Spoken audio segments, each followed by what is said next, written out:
Hello and welcome to another episode of Building Success, a real estate podcast.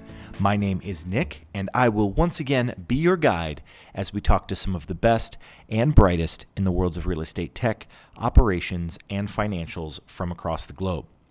This podcast would not be possible without listeners like you, so if you like what you hear and you want to hear more of it, please consider liking and subscribing to the podcast on iTunes, Apple Podcasts, Stitcher, Beyond Pod, YouTube, anywhere where you listen to this podcast. We'd certainly appreciate it. Helps us in the rankings and lets us know how we're doing.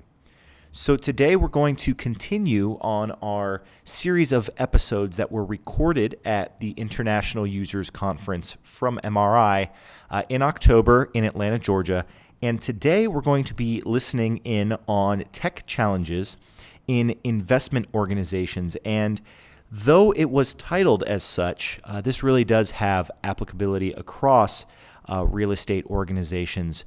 We had a great panel. Abhinav Somani from Leverton, Josh Malinoff from Redirect Consulting, and Ray LeBrun from Cohn Resnick, formerly NOI Strategies. The three of them spoke to some of the challenges that are facing real estate organizations today, some of the real big opportunities in the technology space, and listening in from people that are providing software solutions as well as consulting services. It was a really great panel moderated by my friend and colleague Andy Birch. Hope you really enjoy it. I got a lot out of it listening in on it. I hope you do as well. So without further ado, let's take you to the episode. Well, good morning. Congratulations. You survived to the last day, so that's all good. I'm actually quite pleased with the turnout for this. And I was just talking with the guys about how we're going to do this next year. So any feedback on that? More kind of suggestions on the kind of panels that you'd like to see would be hugely appreciated. So let's get back to today and what we're covering. So we're going to cover some of the technology challenges in investment organizations.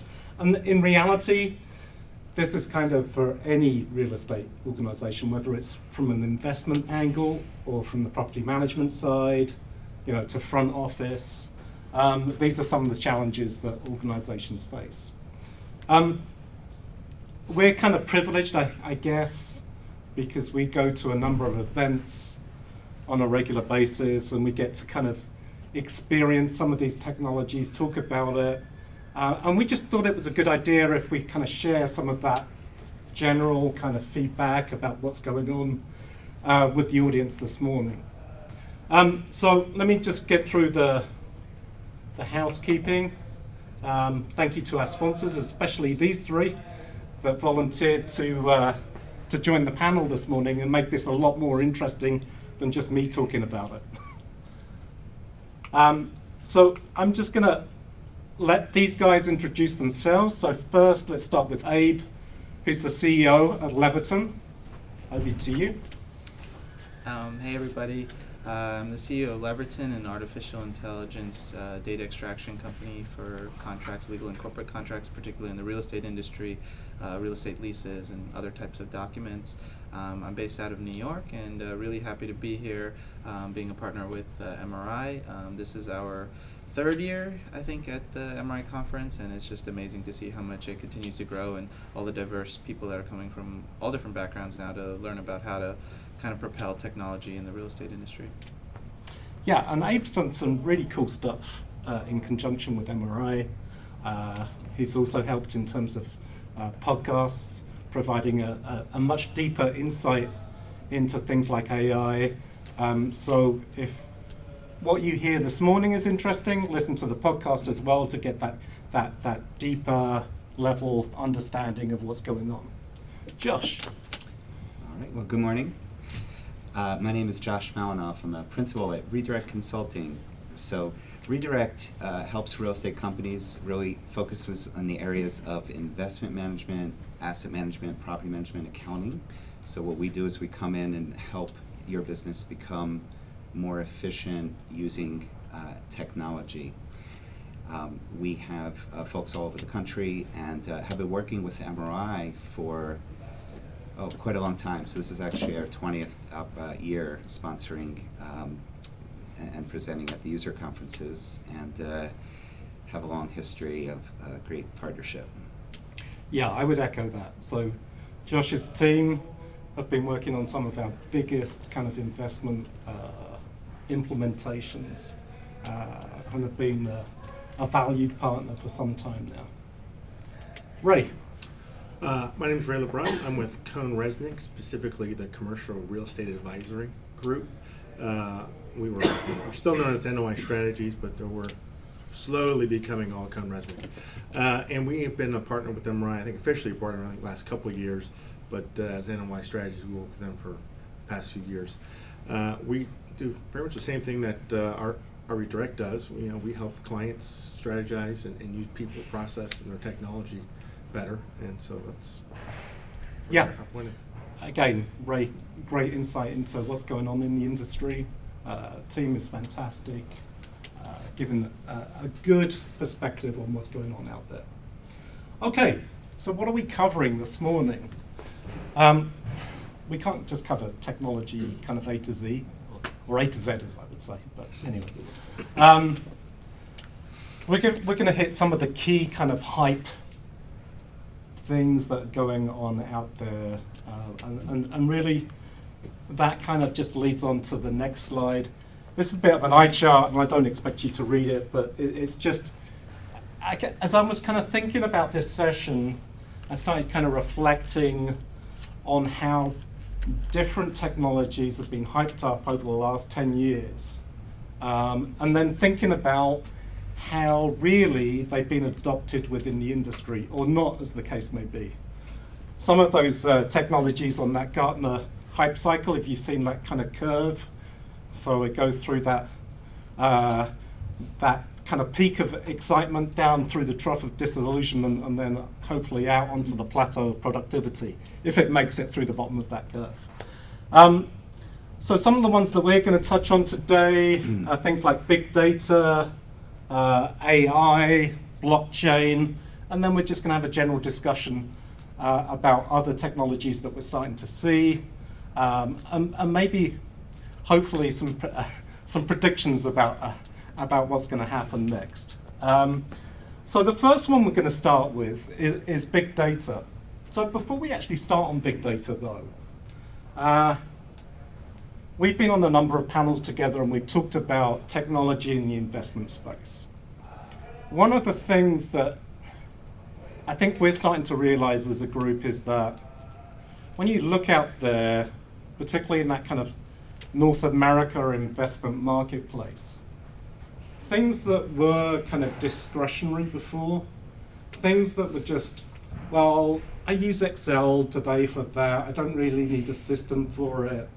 I've got a team of people that would just type in the lease details. I don't really need a system for that.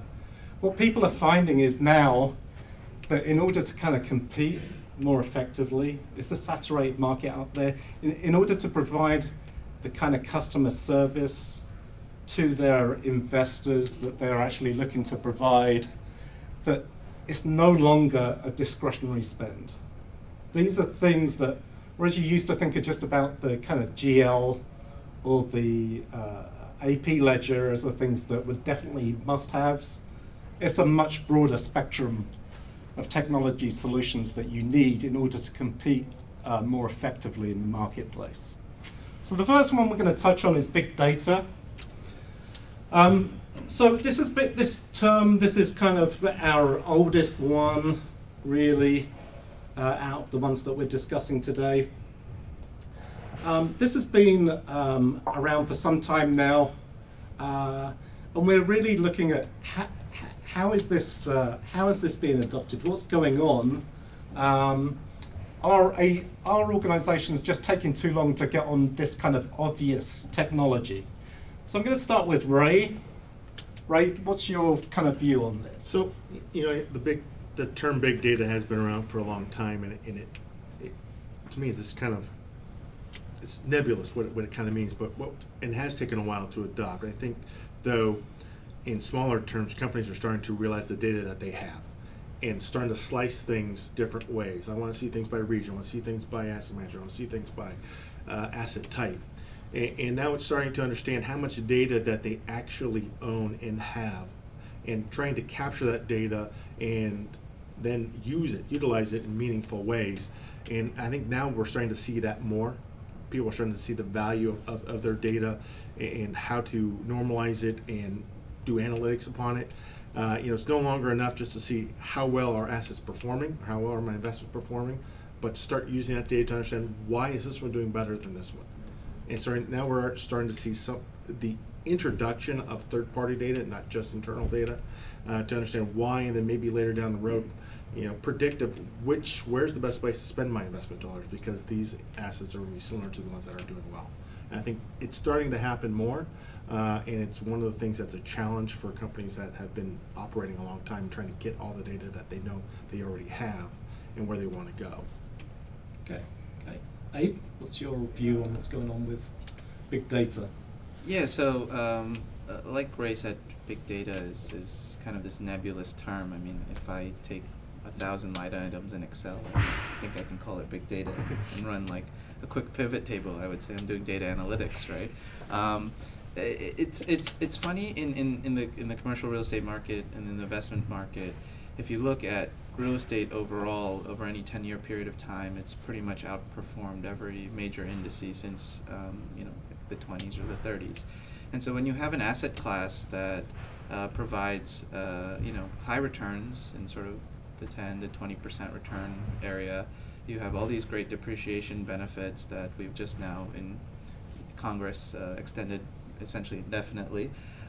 You have like very little reason for investment managers to invest in technology if it doesn't move the needle enough. So if you go and you tell your team, the investment team, and you say, hey, let's invest in this analytics platform, it can give you all these great insights, and they're like, well, we're meeting our numbers this year and we're delivering performance, so why should we do it?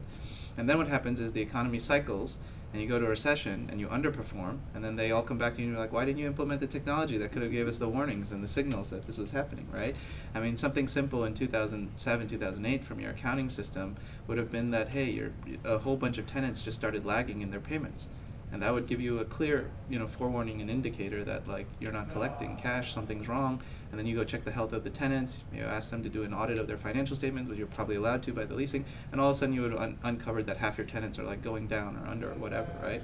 But that doesn't happen. So you have to find that like clear strategy in sort of between economic cycles. And I think who knows where we are in this cycle. It seems like the good times are going to keep rolling for a long time. But we all know that the economy will cycle, whether it's sharp or whether it's slower.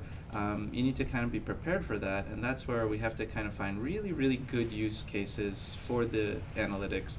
And you don't want to go out with this entire very comprehensive, let's do big data across every single spectrum. Find like one problem, one use case that you feel like you can answer with some big data analytics. Prove to the investment management team that this data is going to be relevant and it's going to be important, and do stress tests with it. So show them, hey, while things are good, this data is going to make you be even better at what you're doing, and when things get really, really bad, which they might, this data could help you prevent, that next loss of, your investment dollars. So everybody likes big data, everybody wants to do big data, but big data doesn't have to be big. It can actually be small, and you can actually make a lot of wins by doing it that way. Okay, I think that's a great point. I was just thinking myself about the fact of, where are we in the cycle? How does big data help us in terms of that kind of predictive analysis perspective? I'm going to get to Josh in just one second, but just through a show of hands, who thinks this cycle is almost ending? Okay, a couple of people not so positive about it. Who thinks it's like at least another 3 or 4 years away? Who thinks this is just one long, exciting ride and it's never going to end? Okay. Canadian, I can't answer. Okay. Okay, Josh. Yeah, so lots to talk about here. So big data, I guess, first of all, we got to kind of think about it as a term and what it means to the real estate space, right? Big data to a manufacturing company who has tremendous volume is very different than what we talk about within the real estate context of very low volume, minimal transactions, buying, selling buildings, recurring rents to tenants, payments to vendors, even for the largest owner-operators or investment management firms, that's a small amount of data. So big data is going to be a theme that you're going to hear a little bit more about this morning around what can you do with that data, not you personally, but what can the machines do with it for machine learning and artificial intelligence. So this is the sort of genesis. You need big data to make all those cool buzzwords that you're hearing have value. So there's a big question still out there: does real estate have big data? So there's certain areas like pricing, energy, clearly where there's a lot of opportunity there.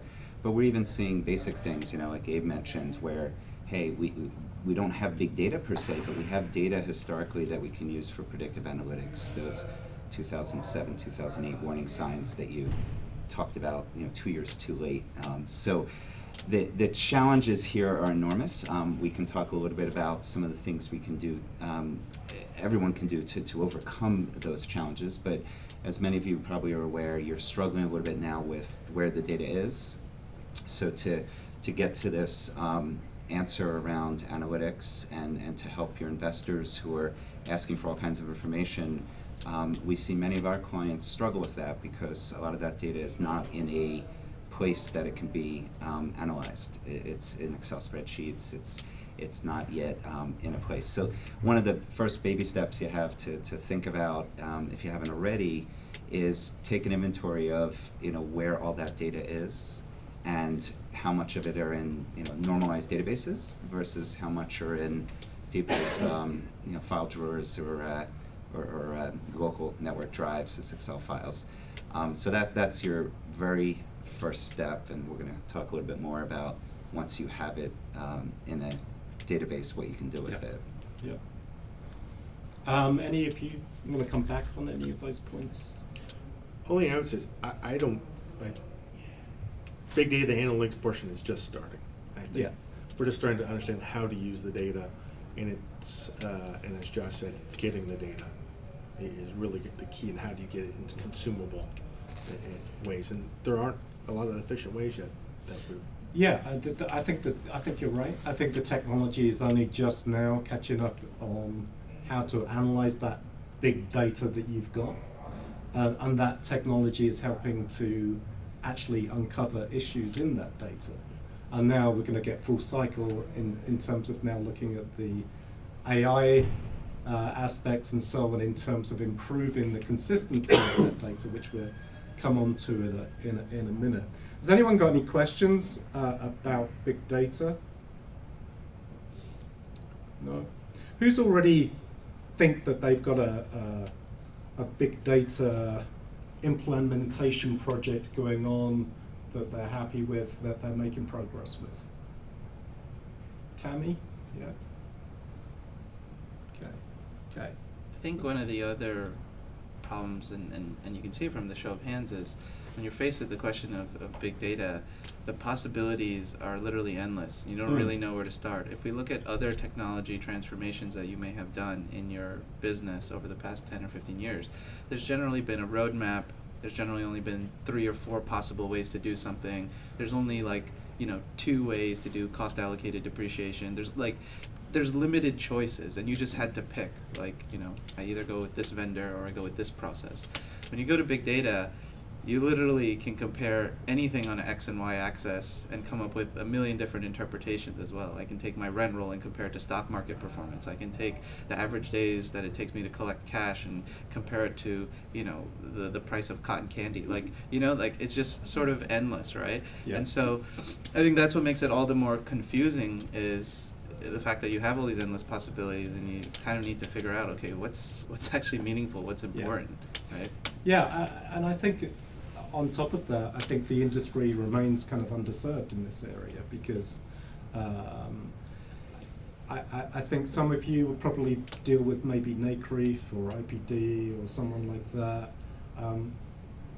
That's probably about the only kind of decent kind of benchmark data in there. You're probably extending processes within your own organizations, so you are kind of collecting your own data, but to truly take advantage of market data outside of your organization to bring in, to do kind of comparable analysis, benchmarking, etc. It's not that easy. Not that easy. Yeah. Just one comment. I mean, we've got the first step. Get a database together and collect the information you have. And then the question is, okay, what do you do with it before you start thinking about what external data can we bring in to start the process? So our initial approach was the IT group said, well, let's just put some dashboards together and throw it out, which worked with some people and didn't work with other people because they didn't know exactly what the end users were looking for. So I think to address kind of that first issue with, okay, we've got our data, what do we do with it, is find a problem or one thing that you think you can solve and then work with that individual or that user group and say, let's tailor a solution for you. Mm-hmm. And that's a win for the data. And now move on to kind of the next step. And that's the process we're going through, is pick a group that has an issue, give them a solution, and then go from there with that one kind of feather under your cap. I'll let Josh and Ray come back on this in a second, but a question for you. Do you feel like you've got an adequate kind of cross-functional team that are actually assessing that? Or is it just IT saying, well, they probably kind of need this metric? Or I think we do now. When the project originally kicked off, it was really IT and operations, and Right. the communication was, okay, what do you need? Great, we'll put something together. But they didn't understand the business side, what was Yeah. truly needed, and what metrics or how the users would actually look at the information and want to see it. So now we've got a team that is cross departments that up front is saying, here's what we need, here's how we want to digest it, and here's why it's meaningful. So then the IT group really has an understanding of what's going to be used, what will actually be appreciated and utilized. Because if you don't get the utilization in the end, yeah, the project fails and it never moves forward. exactly. Yeah. Ray, do you want to? Yeah, I think your approach is right, and Abe touched on it as well. Data, having all this data is great, but if you don't have a question to answer, you could misuse it, and it becomes not useful. And so you have to have specific questions that you want to answer, and then you can use that data to answer those questions. And that's when you start to add on to it, and you start understanding which outside factors may or may not impact those questions. And I think that's the way you approach it. You start with one question, and you go and you build onto it, and that's what makes meaningful output, meaningful analytics are useful, and now your data becomes useful, and it builds on from that. Different companies are answering that question differently. So one trend we're seeing is a common theme of those who have overcome the challenge of aggregating the data and normalizing, getting into a warehouse or something like that. The common theme is they don't know how to present it to the business. So a couple ways to approach it. One, Abe and Ray touched on around find a very specific problem, address it. That it builds adoption and gets people interested in the hard work required to aggregate it and make meaningful decisions. But we also see the data strategy and in some larger firms, the chief data officer role. And what that is somebody who says, our most valuable asset, besides the buildings we own, is our data, right? That's what differentiates us as a business in the market and can give us a tremendous competitive advantage, but we don't know what to do with it. So some firms are investing in either a cross-functional team like you described, or a dedicated role that acts as almost like an Uber business analyst, somebody who interfaces between IT, who help to capture and aggregate the data, and the business to figure out where those questions are and what information is needed. And that role is like becoming super important. So it doesn't have to be a full-time role, but it is something everyone should probably start thinking about if you haven't already. Yeah, I've actually heard that term a few times, the CDO, Yeah. Chief Data Officer. Well, I'll make the first prediction. Yeah, go ahead. So I'm going to go out there. I believe in 2019, dashboard will be the most hated word in the technology industry. And I believe that you will have a dashboard for your dashboards. Excellent. How about that? Okay, let's move on. This could be the other most hated word in the industry. which is blockchain. So we're going to talk a little bit about blockchain and cryptocurrencies. We're hearing it a lot. I know that many of you're kind of faced with day-to-day challenges, and you're kind of thinking about this stuff and preparing your organizations, or trying to prepare your organizations for what's coming next. So I'm going to get the insight of these three esteemed gentlemen to give us their views on blockchain and how it's being used. I'm going to start with Josh, though, because Josh and I have covered this a couple of times, and Josh can give a kind of succinct definition, let's say, of what this is to start with. Yeah, thanks, Andy. I'll try. Blockchain is and crypto. You're hearing about constantly, right? It's you can't turn on your computer, see a news feed, and the big challenge that we're seeing is how does this really apply to me? How can I use it within the context of a real estate firm?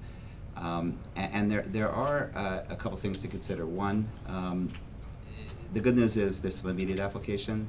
The not so good news is you're going to have a little bit of patience and kind of predict where we're going to be in 10 years.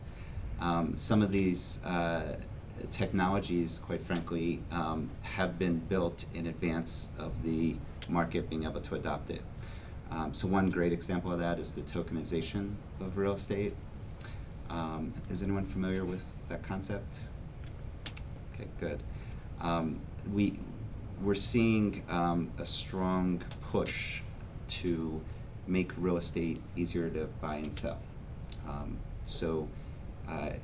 In today's market, and historically, doing a real estate transaction, a buy-sell, is incredibly time-consuming, very expensive from an overhead perspective, given all the entities involved in that transaction, as well as very inapproachable for most individuals or even smaller companies. The minimum required to invest is high, and the liquidity of it is very low. So it makes it a risky short-term investment, and longer term sometimes harder to get out when you need to.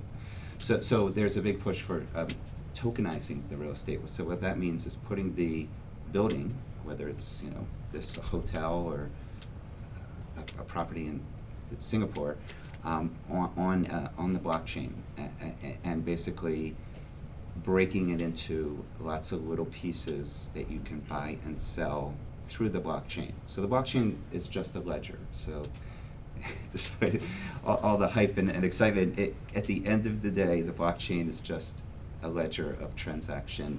It's different from the standpoint of it's decentralized, meaning that ledger is replicated across many, many machines, and is really hard as a result to break, and can be trusted as a transaction that's been recorded. So if you can offer the components of the real estate in these little tokens, they're on the blockchain, backed by cryptocurrency, you as individuals can now think about buying real estate differently and getting out of it much easier. So your vehicles today are private equity, which is very high net worth, or institutional REITs, which you can invest in, but very little control, right? If you invest in a public REIT, you're buying a portfolio. So the 10-year future is you as individuals are going to be able to go on vacation, buy a fraction of a building that you are interested in very quickly, gain that ownership share, and very easily dispose of it when you need to. So that is powered by blockchain, as well as there's some crypto component, but it's really a practical example that I think many of you will benefit from, both on the, from a personal level of being able to diversify your investments, but also for the landlords and owners or investment management firms associated with these assets, a much more efficient way to raise capital and deploy the capital. Why is it 10 years out? Quite simply, there's no different than self-driving cars, where the technology is much ahead. There are token exchanges now. This concept can be done predominantly offshore because some of the regulations and compliance are less rigid. But the list of implementation issues of this are tremendous. Classic example would be a residential property that has an eviction. That's governed by very local law and courts, and how do you deal with that when you're dealing with a method of purchasing that's global and not local. So, and the list goes on and on. So, one of many examples, the chart that Andy showed on the opening of the explosion of technology available out there, that is a common theme we're seeing. Some of the technology is not yet ready to be implemented, and that frustrates folks like Ray and I who are excited about getting it to you. So that's not quite concise, but Yeah, no, maybe it's good. one good It's good. example. So how do you deal with the ownership side if you've got 1 million people owning a piece of real estate? Who manages it? Who hires the manager? Who reports Right. to the, how does that work? Yeah, so you can certainly unbundle the management just like you do today. So if you have a fund today or a single asset and you raise capital, you might get it from 1 or 2 sources as opposed to now you're going to get it from 1,000. But the actual operations of the property and the accounting of the property can be done very similar. The reporting to these investors, there are actually 2 or 3 that we're aware of today, systems that handle this whole thing. So if you're a owner of property, in theory, you can hand off your fundraising to this firm. They will tokenize your asset for you. They will go through the current. It's not the same day buy sell. It's now the best we saw example of is about a 30-day buy and about a 45-day sell. So better than today's, but they'll handle that. And part of it, to answer the question, part of that is the reporting to those investors.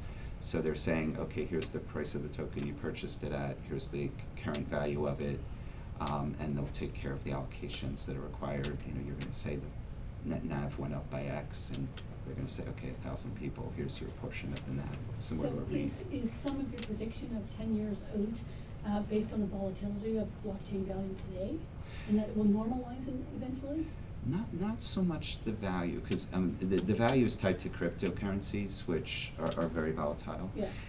But these concepts aren't really crypto dependent. They'll use that just to support the token, but you're not buying and selling with cryptocurrencies, so you'll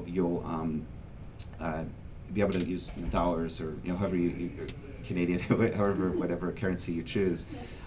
So that isn't as much of a factor. It's much more about going from a multi-fiduciary, each sort of giving you that control and protection, right, to the Wild West, and figuring out how to control and regulate and comply with the needs. Comply with the regulatory in Yeah. the country about how much foreign ownership you can have. Exactly. And all that stuff. A lot to work through. Hey, what's your take on the Well, application and implications of this? personally, I was super upset that cryptocurrency was the first mainstream application of blockchain, because blockchain itself is a very interesting and potentially could be an impressive technology. I liken it to going from the days of 28.8 kbps to moving to a DSL or a cable network for transaction handling. And imagine if that happened and the first thing we decide to do as a society is make online gambling legal. I mean, that's literally what happened, right? Instead of opening up online digital libraries or free courses from MIT, instead we made all these cryptocurrencies. The good thing about it created a lot of hype really fast, and it brought it mainstream really quickly. The bad thing about it is that people now intertwine blockchain with cryptocurrency, even though cryptocurrency is a very, very tiny application of the possibilities that can be done with blockchain.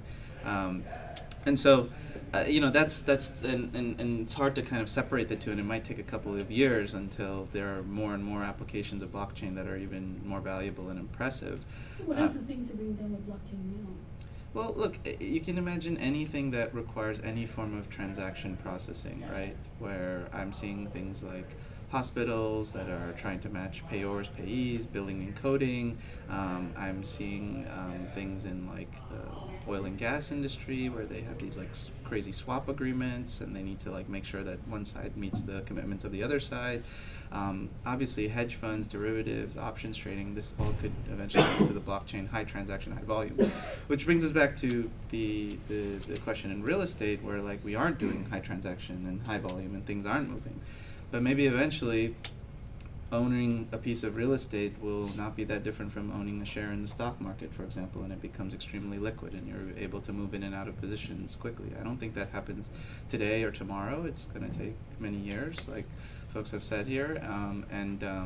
But I am seeing a couple examples, like real companies that are doing stuff. I recently saw a press release from a company called Real Blocks, which is probably one out of the 4 or 5, I think, that are trying to do something here. And they actually, I can't remember the name, and maybe it was Colony Capital or something, and they are actually like pushing forward a capital raise and a transaction to buy a series of properties directly over the blockchain and reaching out to investors, sort of the same way that crowdfunding is kind of working also.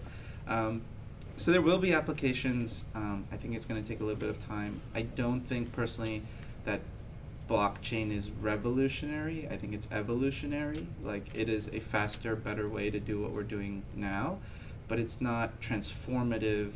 It's not going to change the universe the way that AI might, for example.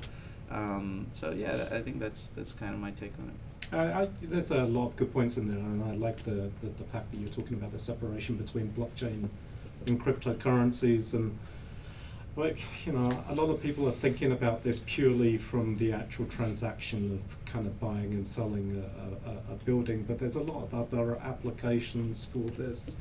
We talked before about things like just having it simply for the maintenance of buildings, so that you could have a blockchain that involves third parties and have that ability to track exactly what was going on in terms of whether HVAC units were being maintained properly, and being able to check and having some kind of mechanism to ensure that had actually taken place without having to have access to their system or whatever.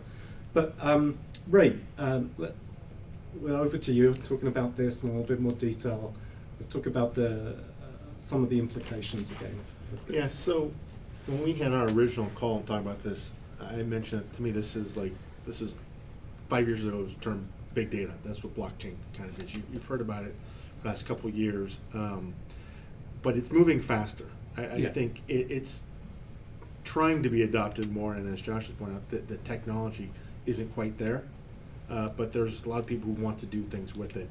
A couple of our colleagues were at a conference, I think just last week in Europe, and blockchain was one of the big topics, and people wanting to do it for transactions. We've got one of our clients on the West Coast actually wants to do, much like the crowdfunding, that using blockchain to sell parts of a building, have a building that they want to sell parts of, and maybe it's tokenized, I don't, but it's the same idea. And so that's 2 to 3 years off from them and getting that technology. So I agree with Abe, it's more evolutionary. You're going to see this kind of grow.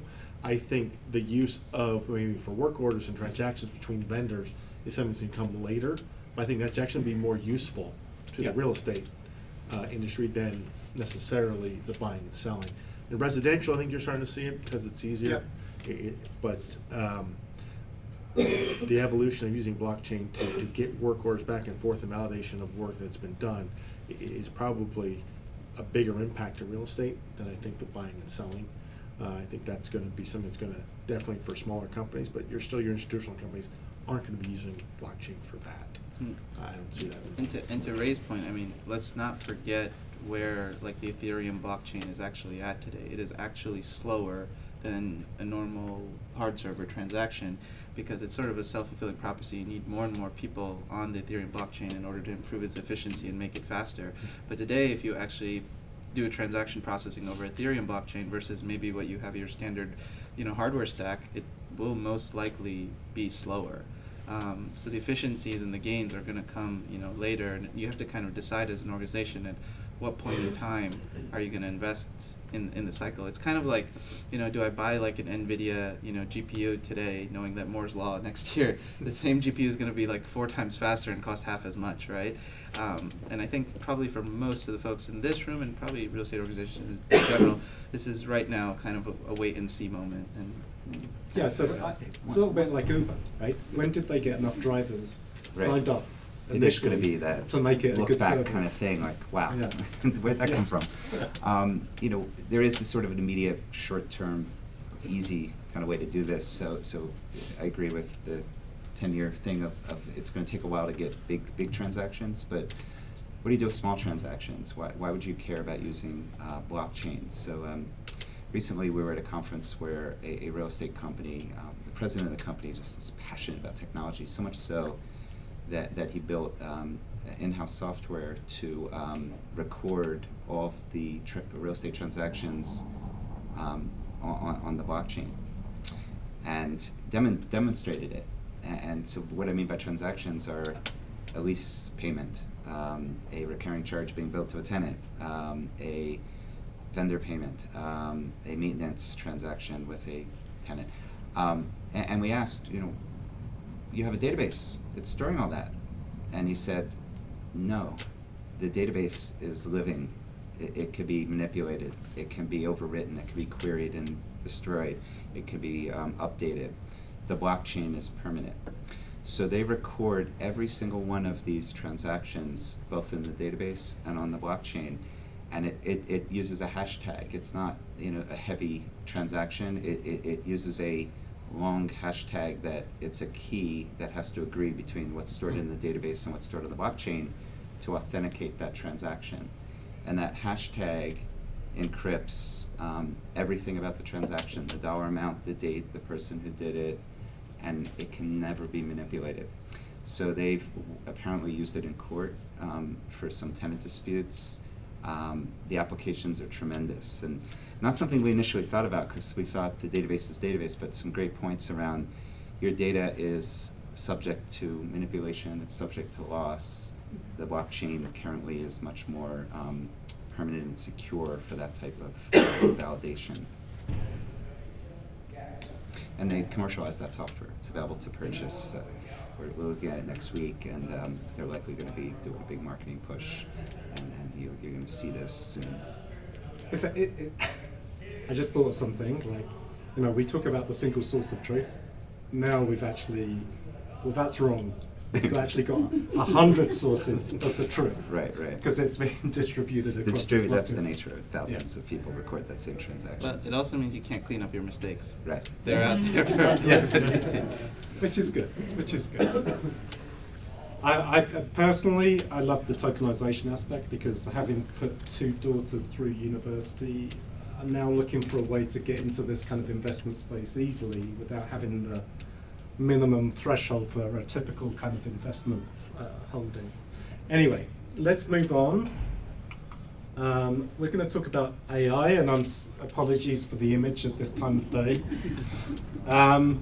But I put this up deliberately because I think a lot of people are scared about AI.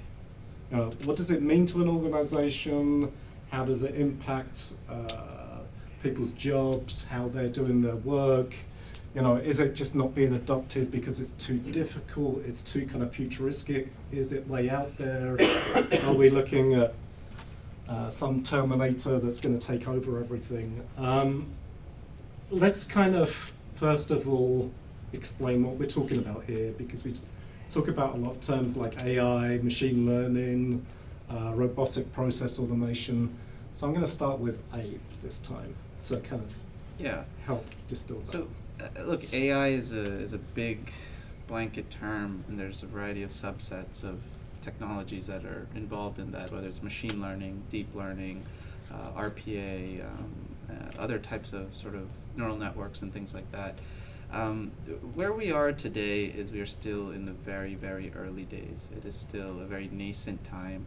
Every AI that gets developed is a brain, and it's right now it's a baby, it's an infant, and we're teaching it different things. Now you have the big technology stack houses like Google and Facebook that are conducting thousands and billions and millions of transactions, you can call them. There could be search keywords, they could be, friendships on Facebook, but you're doing stuff at a very high pace, and that's for the consumer market. And so you have lots and lots of data to pull from to power these AI engines. So a perfect example is, for those of you who use Gmail just introduced a new concept where, like, in a slightly lighter font, they start to finish your sentences. And if you're on the app, they actually suggest responses to reply. Like, I don't even talk to my wife now. I just hit the response button. I'm like, thanks, will do. See you soon. Right? And she's like, are you using the AI again? I can totally tell. But that's because they have lots and lots of feeds of data, right? And so they're able to come up with these things. And if you actually think about what they're doing, it's not intelligence, because it's not auto-responding, or it's not responding on your behalf. It's not replacing you. It's actually acceleration. It's making you type an email a little bit faster. It's making sure that you don't forget to answer a text message. In fact, they're now pulling up emails to the top of your inbox that says that you need to respond to, that you didn't respond to, and it'll pull it up to the top of the inbox, and it'll suggest, hey, you haven't responded to this email in 5 days. It looks like somebody asked a question in it, because we saw a question mark, right? Outlook needs to do that. Yeah, exactly. So there's just like interesting things like that. But I think the key theme is that we are in the stage where we are doing business acceleration of processes, semi-automation or full automation of processes, but it is not to the point where it is intelligent in the fact that it replaces somebody or replaces a whole team, or it's doing something self-autonomously. Like, we're just not there yet, probably, for that. And I think probably for the next few years we will be in this automation acceleration process. That's actually a good thing, because it means that it's going to be a hybrid mix of human effort and involvement along with the technology process, but it can lead to real tangible results, right? And you don't have to have this fear gauge that somehow this AI engine is going to do something that we don't know what it's going to do, right?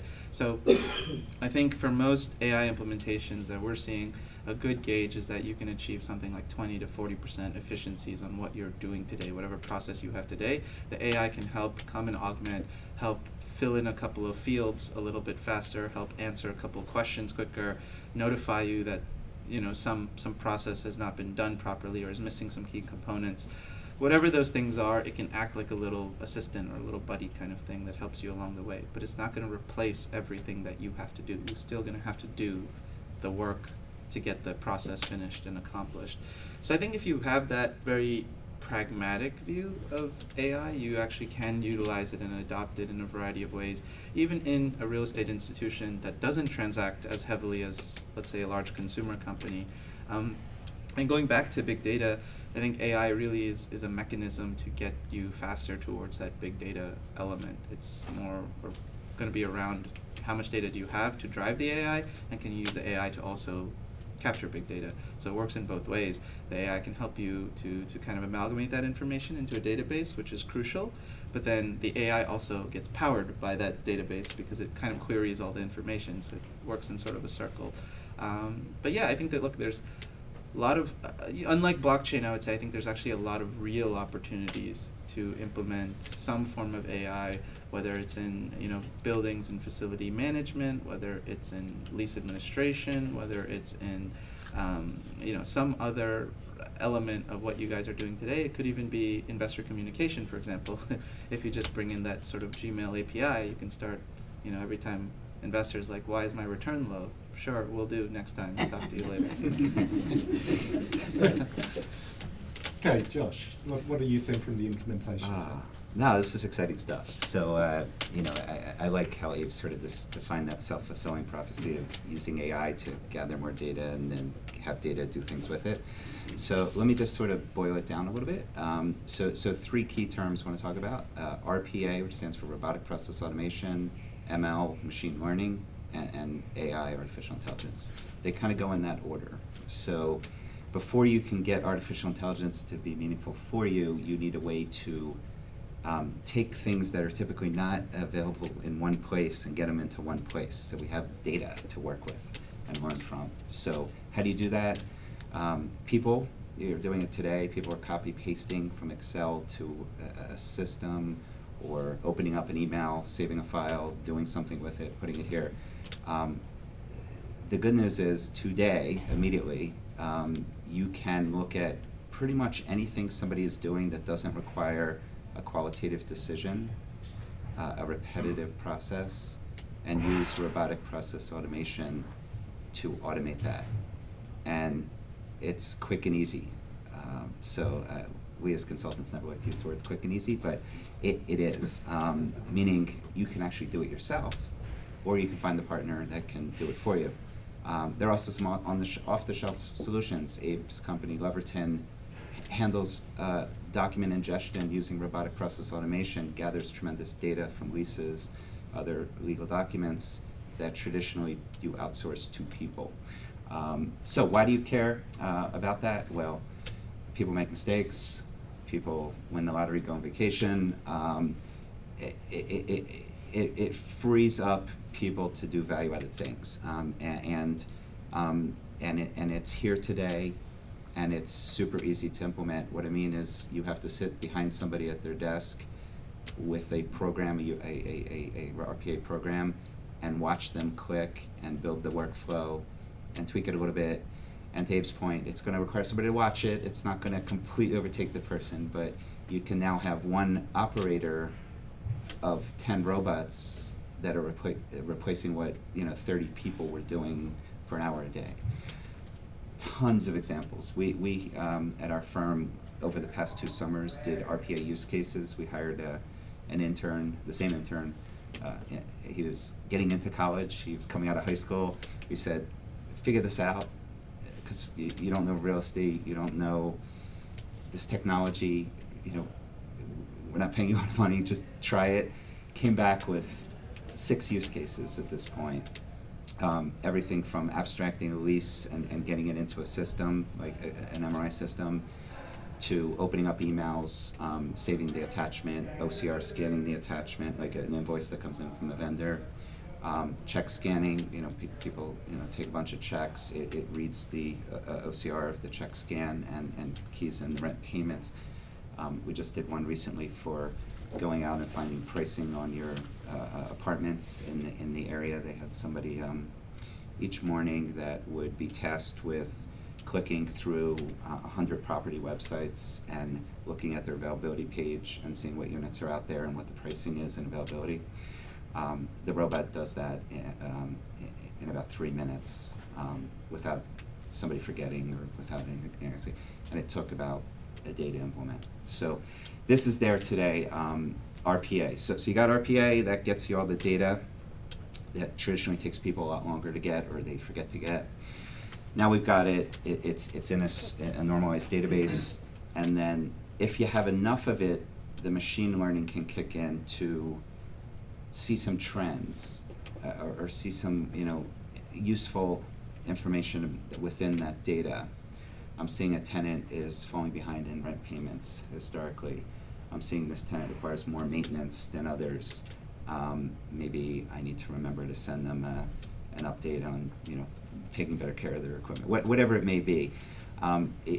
Thousands of applications, but it's using that data that the RPA helped easily aggregate and making decisions. And then artificial intelligence is where the real value comes in. It starts taking actions for you, making decisions based on that data for you. That's the one that's the furthest out, and for most companies not really able to be fully realized today because of the lack of the volume of data. We're not Google that's seeing 1 billion emails a day and able to build in trends. But there are some examples of that as well that are being built into some of the software products, the asset management, property management systems, using the data within it.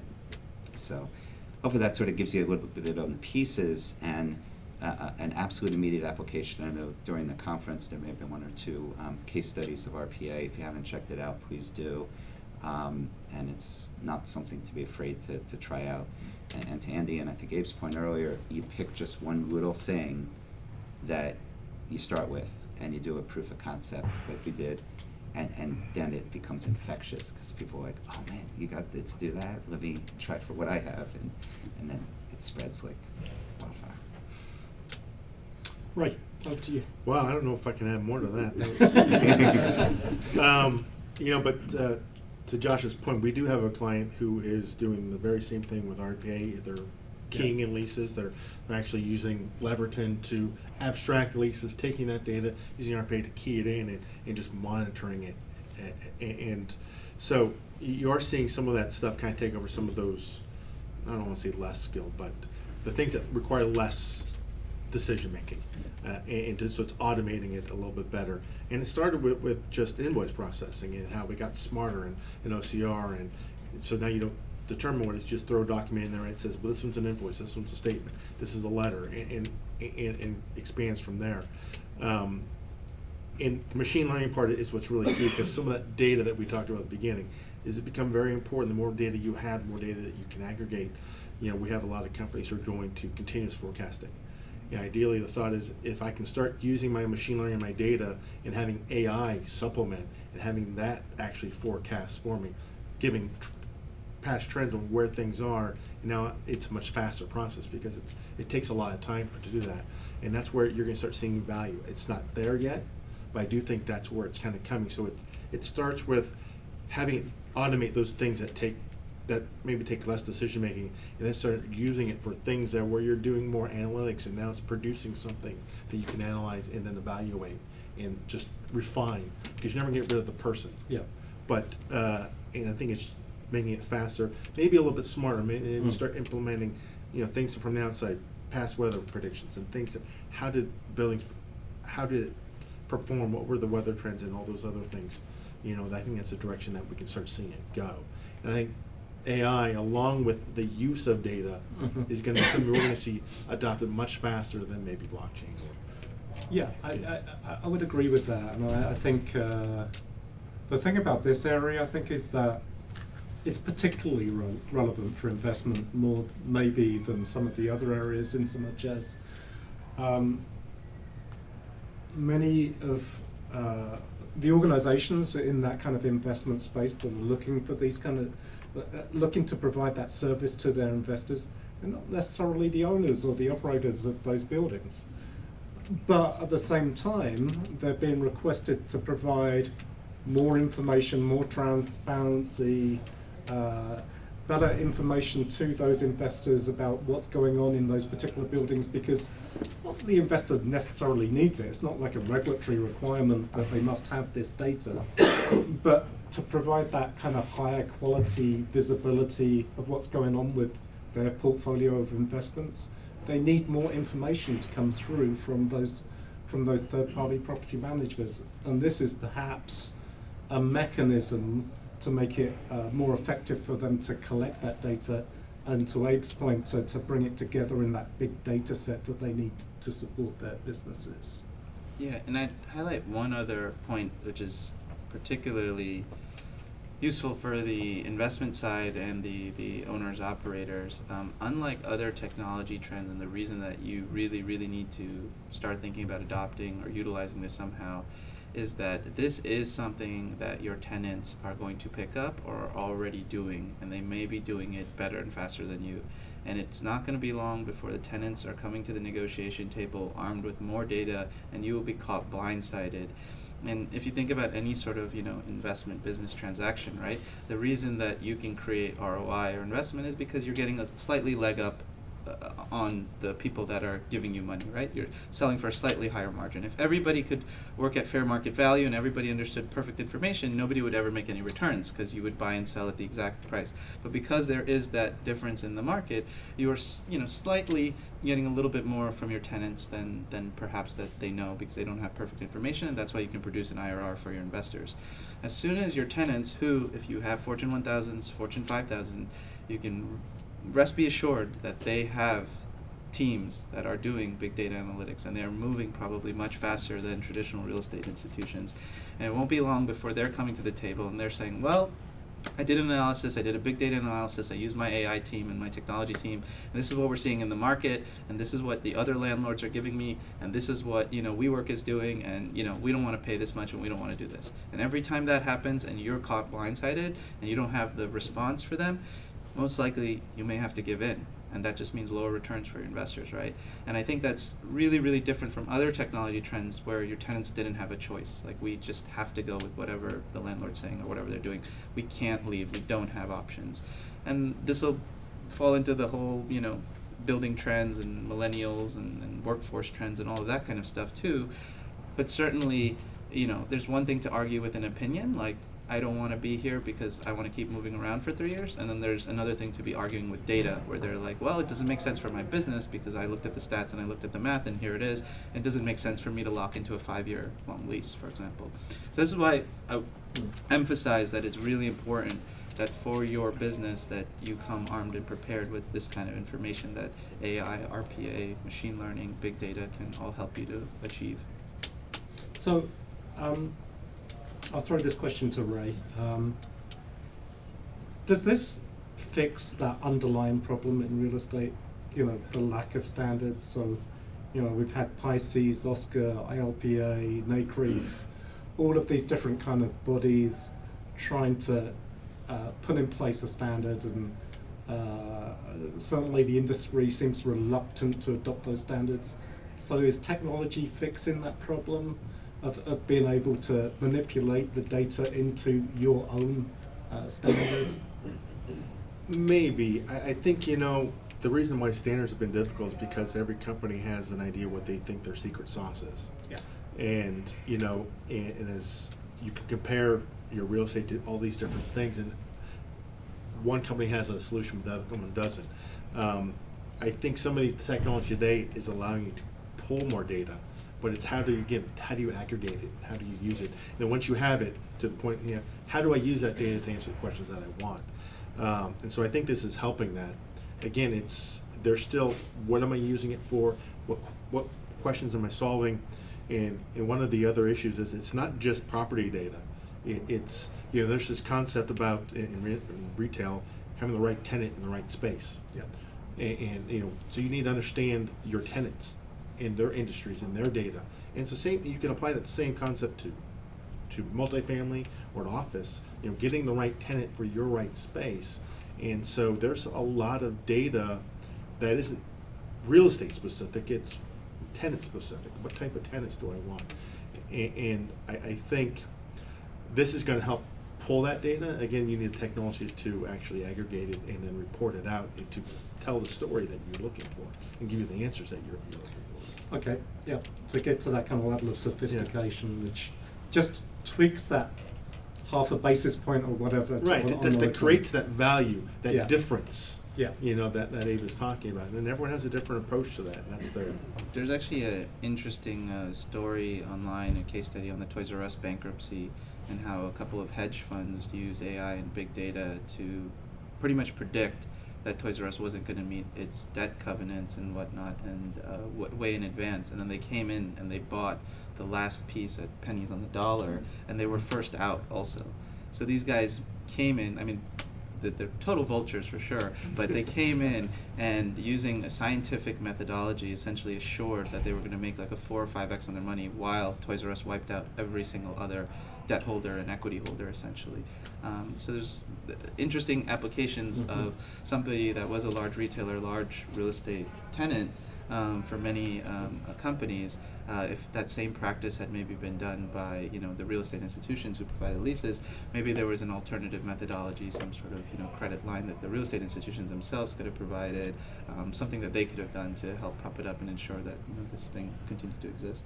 So, or not, or be on the other side of it, figure something else out. So. Okay, final kind of question for the day. Apologies for my. Oh, that's my You go to flight Toronto. details. Yeah. It's important. Some AI info. Check in now. Okay, so we've talked a lot about different technologies. What's next? What's the prediction? How do we think about balancing the benefit versus risk? What's your recommendations and approach for this audience? So I'm going to start with Ray. Yeah, so I think there's a lot of technologies. I think the three things we talked about can really change.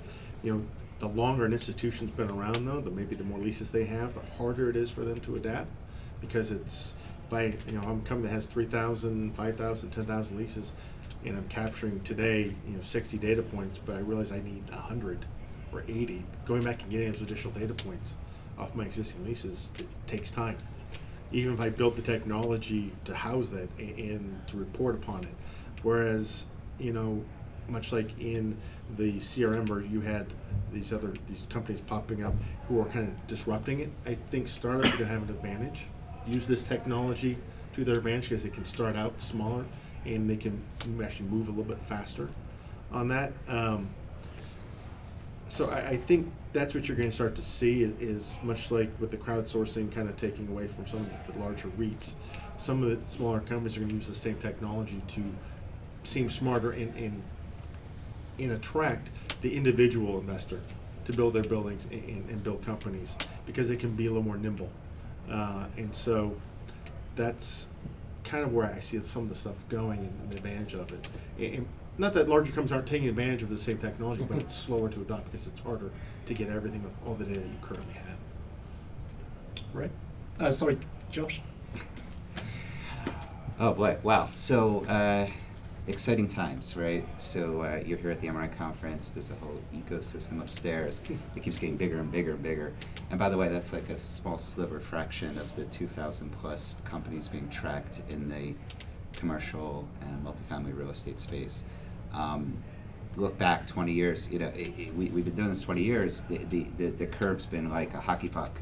So for the first, 15 of those 20, our firm existed. We were working with a few big systems, and you too, you see, I had to take a big ERP system, scary, high risk of failure, multi-year project, big spend, and now we're on the other end of that spectrum. There's a million point solution, 1,000 point solutions that are peppering you with marketing and sales, walking around the floor up there, handing stuff out to you, and it's overwhelming, right?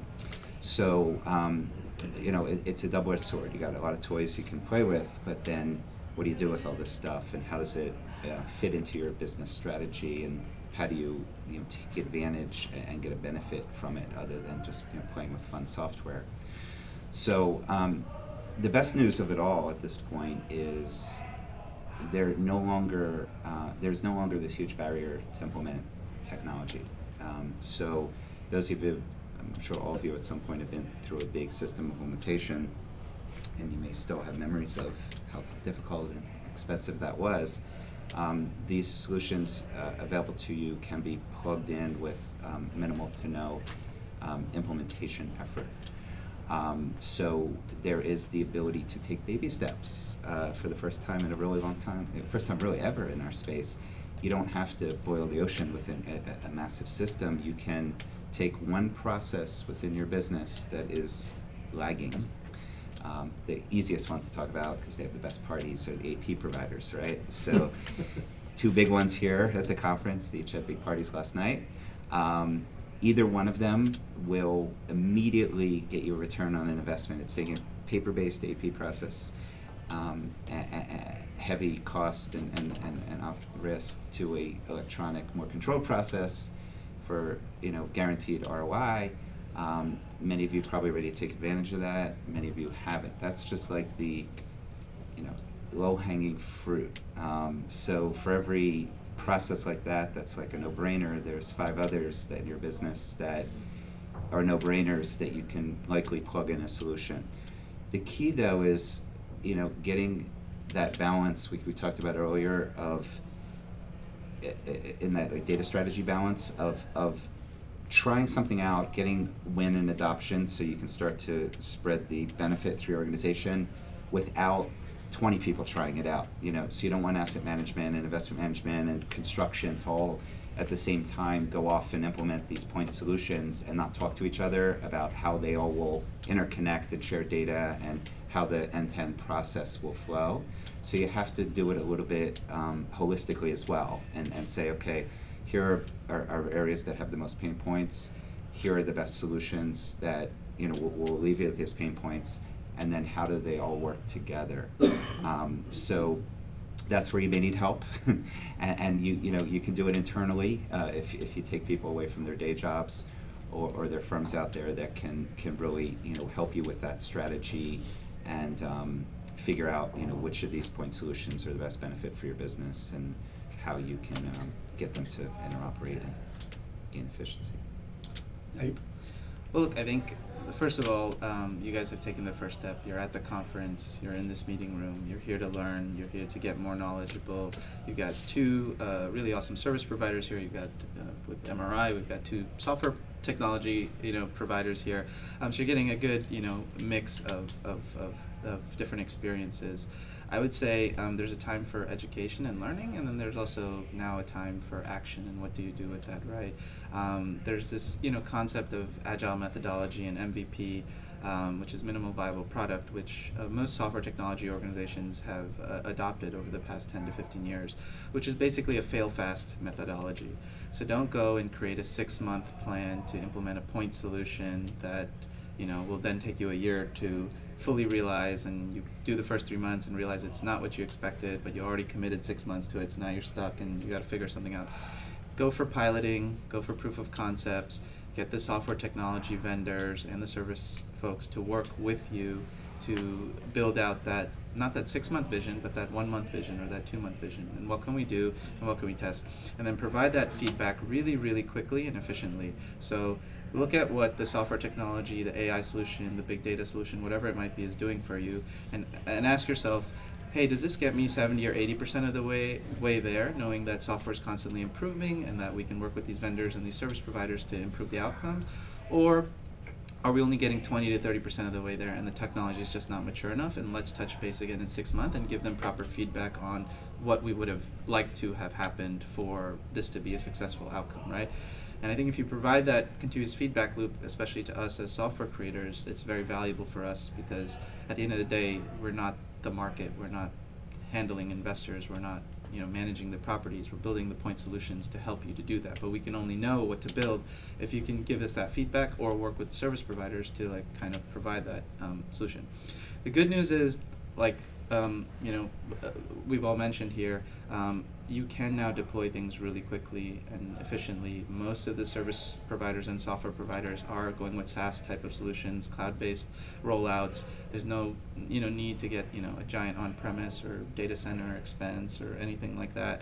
And you really can pilot things pretty quickly and efficiently. Look for those specific questions, look for those specific processes that you'd like to optimize, that you'd like to make a little bit better. And then, of course, being here at the MRI conference and seeing that whole entire partner ecosystem, if there is something that you would like to semi-automate, fully automate, I'm sure there's a solution out there somewhere within this ecosystem, if not somewhere else out there in sort of the world. But it is exciting times, like everybody's been mentioning. I think it really is a time for you to be able to actually do something innovative, creative, and measure that ROI and provide it back to the investment teams and be like, look, we don't have to wait for a recession for you to yell at me. Like, I can do stuff now, and we can get some really cool results, and you will be future-proofed, as well as even in your current business. This is going to help us to grow. Yep, I would agree with all that, and some great points there. I would just reflect on the fact that certainly all three of the companies represented here are very kind of familiar and very experienced with our kind of open connected strategy and the integration capabilities that we have with MRI, which means that you can implement a system easily, within good reason, that you can take advantage of, and they're all kind of very familiar with that, let's say that implementation to success strategy of approaching it with the right kind of pragmatic view of what you should implement first, how to take advantage of it, to Abe's point of not going on the SAP, I'm going to implement this 5-year kind of ERP system type approach where you're by the time you've implemented it, you actually need to change it again anyway, kind of thing. So thank you very much, gentlemen, for joining us this morning. Thank you for participating in this. Come to the front if you've got any kind of specific questions. Otherwise, enjoy the rest of the conference and safe travels.